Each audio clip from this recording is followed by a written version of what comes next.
반갑습니다. 수학작가 김정현입니다.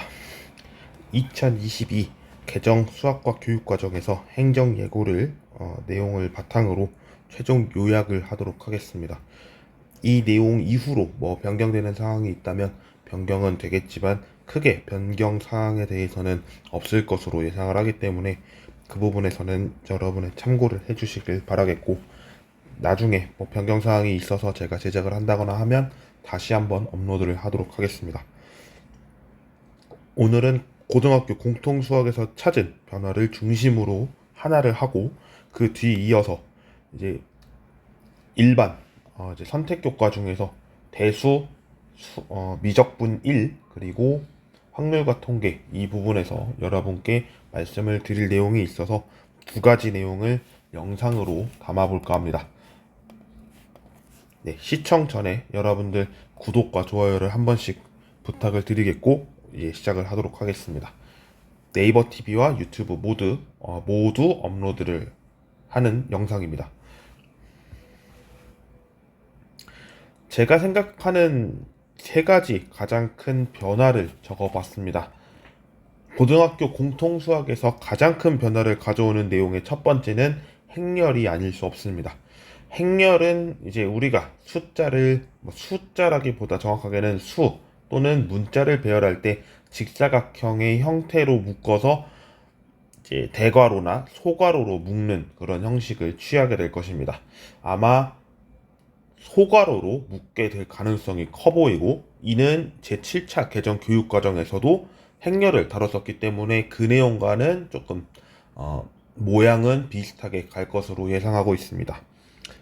제7차 교육과정에서 다룬 행렬의 구성을 살펴보면 행렬의 개념과 행렬의 연산, 행렬과 연립 1차 방정식, 역행렬 계산을 토대로 배웠다면 2022 개정 교육과정에서는 행렬의 뜻, 이제 개념이 뜻으로 바뀌었지만 정확하게는 이 부분은 이제 동일하다라고 볼 수가 있고, 뒤에 실생활 상황의 행렬로 표현하기라는 성취 부분이 있었습니다. 그리고 행렬의 연산을 수행하면서 관련된 문제를 해결해 나간다라는 게 있었는데, 이 부분에 대해서는 목표의 설정을 기후변화와 환경재난과 연결된 사례의 수학적 모델링이 제시가 되면서 수학적 모델링을 통해 우리가 자료를 어떻게 표현하는지, 그리고 자료를 어떻게 이해해야 하는지, 어떻게 얻어지는지, 이런 과정들을 습득함으로써 인공지능 학습의 기초 내용 과정을 반영하고 있다라고 판단을 했습니다. 특히 여기서 계속해서 용어가 등장하겠습니다만, 유용성 인식에 대해서는 계속해서 강조를 하고 있기 때문에 이런 부분에서는 교육과정에서 잘 숙지를 해주실 필요가 있겠습니다.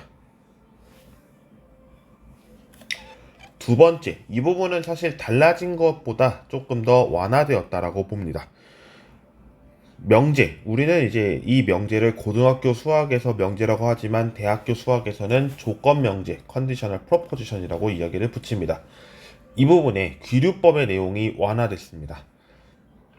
2015 개정 수학과 교육과정 제2020-236호에 발표된 내용을 보면 대우를 이용한 증명법과 기류법은 구체적인 예를 통해서 이해할 수 있어야 한다 라는 것이 성취 기준이었다면, 2022 개정 수학과 교육과정에서는 대우를 이용한 증명법과 기류법을 이용한 명제의 증명은 간단한 것만 배운다라는 내용이 제시되었습니다.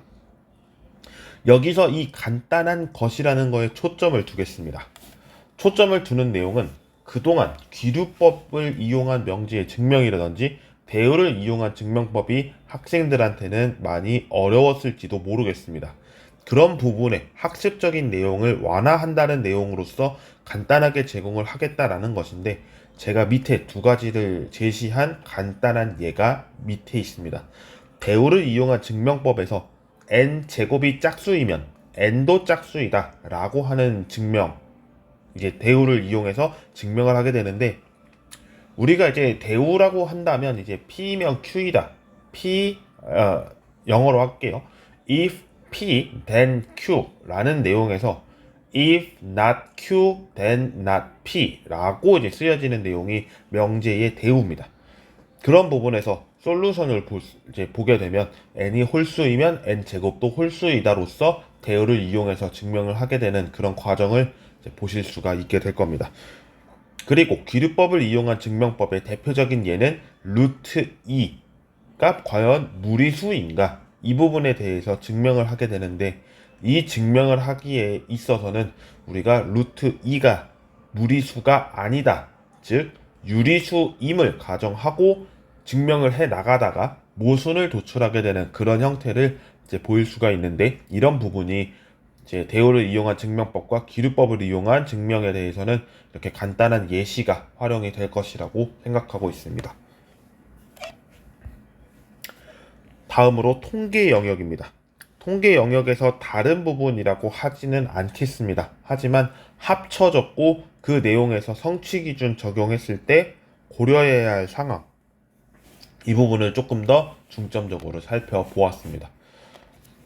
일단 2015 개정 교육과정에서 살펴보게 되면 확률과 통계라는 내용 영역으로서 경우의 수와 순열과 조합이 언급되고 있었는데, 2022 개정 수학과 교육과정에서는 이 둘을 묶어서 경우의 수라고 해석을 하고 있고, 이 경우의 수 안에는 합의 법칙, 순열과 조합이 제시되고 있다, 이렇게 봐주시면 되겠습니다.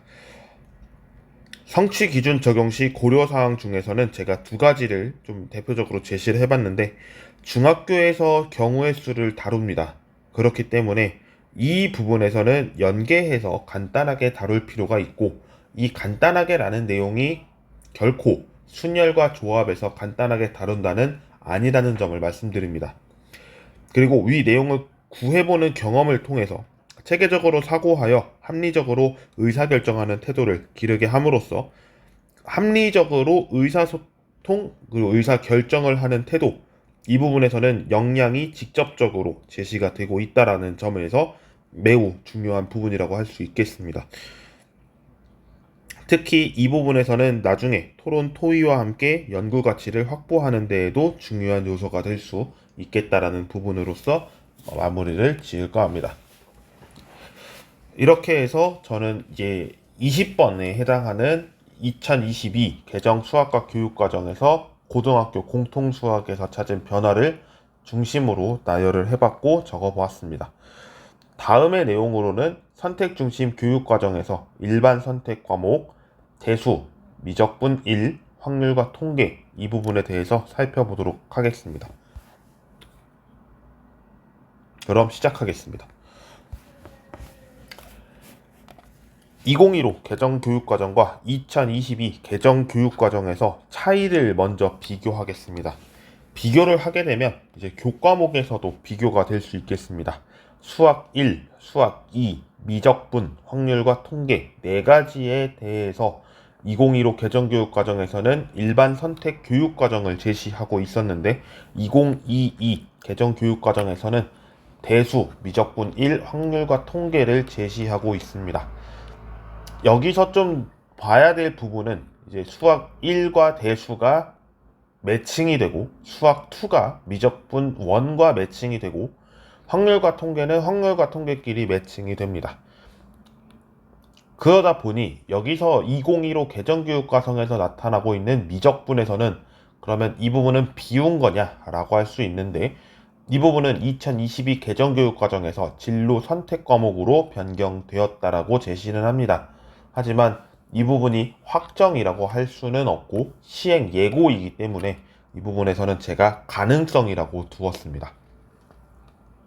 2015 수학 2에서 내용이 좀 보겠습니다. 함수의 극한과 연속, 그리고 미분법, 적분법이 제시가 되고 있는데, 이 세 가지는 모두 2022 개정교육과정에서 미적분 1으로 변경이 됩니다. 수학 1에서 배우는 내용을 요약을 해보겠습니다. 지수함수, 로그함수를 배우실 거고, 삼각함수를 배우실 거고, 그 뒤에 수열을 배우십니다. 이 세 가지는 모두 대수에 속합니다. 확률과 통계는 뒤에 좀 더 자세하게 말씀을 드리겠지만 변화 부분이 좀 있습니다. 미분법에서 2022에서 실생활에 강조하고 있는 부분으로서 유용성 인식을 또 한 번 제시하고 있습니다. 적분법에서는 원래 적분법이 뒤에 미적분에서 다뤘던 내용이었는데, 이 부분이 이제 미적분 1에서부터 부정적분과 정적분의 관계를 제시하고 있음으로써 다항함수에서의 부정적분, 정적분 이 차이에 대해서는 우리가 관계를 알 필요가 있다라고 볼 수가 있겠습니다. 마지막으로 확률과 통계의 변화를 보겠습니다. 확률과 통계 2015 개정 교육과정과 2022 개정 교육과정의 차이를 보면 다음에 두 가지가 될 수 있습니다. 첫 번째로 경우의 수에서 원순열이 삭제될 가능성이 있습니다. 원순열은 우리가 원탁순열이라고도 부르는데 이제 이 원에서 사람이 앉는데 그에 따른 경우의 수를 따지면 한 자리가 고정이 되면서 하나를 빼게 되는 그런 n-1 팩토리얼을 만들어내는 과정이 원순열입니다. 이 원순열이 2022에서는 언급이 없고 성취 기준에서는 빠져 있습니다. 두 번째, 여기서는 추가 가능성입니다. 통계에서 우리가 표본 평균, 모평균이라는 용어는 계속해서 등장을 해왔지만 표본 비율과 모비율이 들어있지는 않았었습니다. 하지만 2022 개정 교육과정에서는 이 부분이 다시 들어올 예정에 있습니다. 성취 기준에서는 이 표본 비율과 모비율이 직접적으로 제시가 되고 있었고 이때 활용할 줄 알아야 하는 내용이 공학 도구를 활용해서 이 두 가지를 알아야 한다는 내용이 제시가 되고 있는데 이 공학 도구를 활용하는 것에서는 무엇보다 여러분이 지금 대학생 이상이라면 SPSS를 다루시게 되겠지만 그것까지 고등학생들이 이제 활용하기에는 어려움이 있기 때문에 동그라미 통계청에서 개발했던 그 프로그램을 활용해서 아마 공학 도구를 사용하게 되지 않을까 예상을 할 수 있겠습니다. 이제 이 기호를 여러분이 처음 이제 보시는 분들이라면 이제 P라고 하는 이제 확률이죠. 그런 부분에서 위에 이제 모자를 씌웠다라고 해서 P 햇이라고 이름을 붙입니다. 하지만 용어에 대해서는 제가 이 부분이 명백하지는 않기 때문에 참고는 해주시고 수업을 들으시게 된다면 이 부분은 교사 선생님의 말씀에 따라주시면 될 것 같습니다. 그리고 마지막 성취 기준에서 복잡한 실내 구간의 계산은 다루지 않는다라고 되어 있습니다. 이 복잡한 실내 구간의 계산에서 우리는 두 가지를 볼 수가 있는데 95% 실내 구간과 99%의 실내 구간을 가지고 다루게 될 예정이다 라고 볼 수가 있습니다. 물론 더 나아가서는 이제 97% 얘기하는 경우도 있고 99.9%를 얘기하는 경우도 있는데 이제 고등학교 수학에서 복잡하지 않는 정도라고 한다면 95% 신뢰 수준과 99%의 신뢰 수준을 가지고 이야기를 할 수가 있겠다. 이 부분으로서 아까 말씀드린 일반 선택 과목을 중심으로 변화된 가장 큰 부분이었다라고 해석을 할 수가 있겠습니다. 제가 현재 지금 목 상태가 좋지는 않아가지고 물론 그렇다고 코로나는 아닙니다만 목 상태가 지난주부터 계속 좋지 않더니 주말이 돼서야 좀 심각해졌고 오늘 이제 병원에 다녀왔습니다. 목소리가 좀 불쾌하셨다면 여러분께 양해를 구하고 그럼에도 불구하고 저는 오늘 촬영을 임했고 여러분께 안내를 드렸습니다. 그동안 제가 이 2022 개정 교육과정에서 좀 몇 가지를 다뤄봤었는데 컨텐츠를 또 업로드가 좀 뜸했었죠.